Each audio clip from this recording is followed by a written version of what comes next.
What is up, everyone? JD here. I hope you're all doing well today. Today, I'm really excited to bring you another new knife unboxing.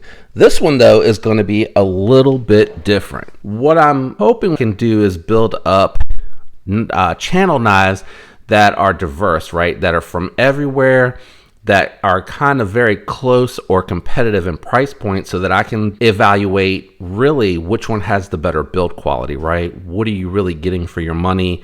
And do you want to consider one type of product versus another?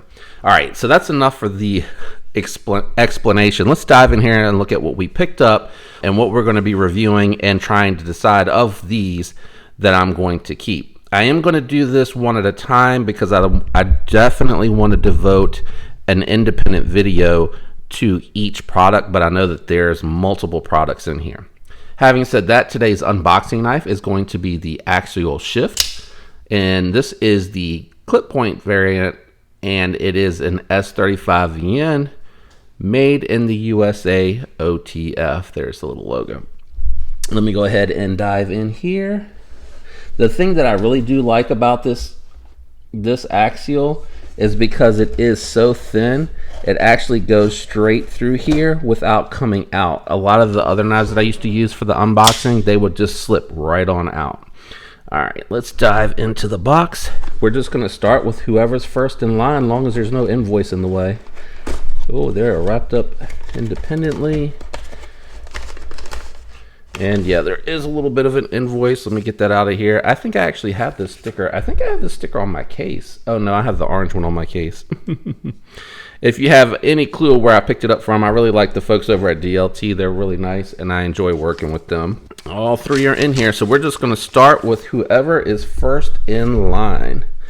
So let's go ahead and, oh, they're kind of packed in here funny. So we'll move the box out the way and we'll start with whoever I grab first. They're wrapped really nice. Let me see here. I think the first one, yep, is going to be a Buck. And if you know anything about Buck, then you know this is the 112, I think it was, right there. That is the reason I wanted to pick one of these up, because at this price point, it's one of the few knives that you can get that compete at a certain price point with a lot of the Chinese knives that I've been reviewing, such as the Tivians, Gonzos, QSPs, Parrot, falls under $30. So I wanted to, oh, there's a little something in there. A message from the Buck family. So if you'd like to read that, let me move my thumb. I'm trying to flatten it, sorry. Trying to flatten it. If you'd like to read that, just freeze and zoom in.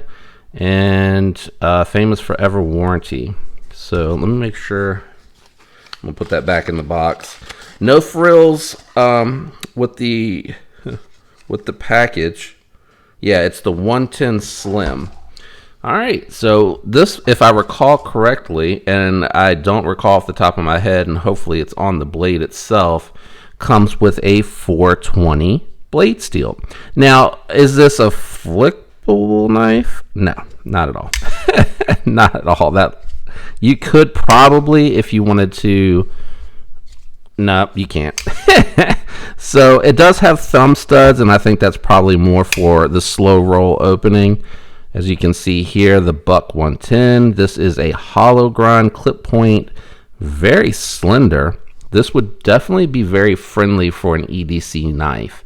And I have a feeling probably not going to get a whole lot of attention from this unboxing, but I have a feeling when I start to compare this and indicate that you can get this made in the USA knife with a full-on warranty for under $30. Now the question is, how is the build quality? Because it is plastic, which, as you know, with bug outs that have plastic, the Demcos that have plastic, the steel liners really are what keep it from flexing. But this is actually so thin that I'm not sure it's quite comfortable for having plastic, and they're quite thick slabs of plastic that are very well rounded.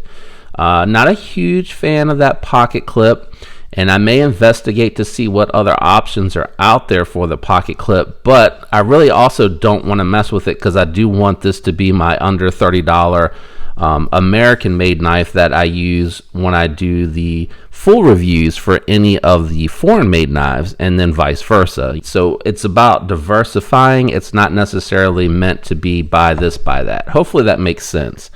All right. So let's take a look at everything all around. So we know it's a slow roller. We know it's a lock back. It is not loose in the pivot.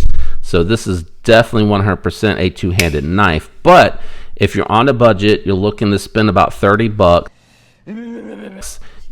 It's nice to know that you don't always have to pick up a Chinese knife, right? You can buy a USA made buck knife, and you can support someone from in the States if you are from in the States. If you enjoyed this video and you're excited about what I'm going to be doing with the channel when I do my comparisons going forward, do me a favor, leave a like.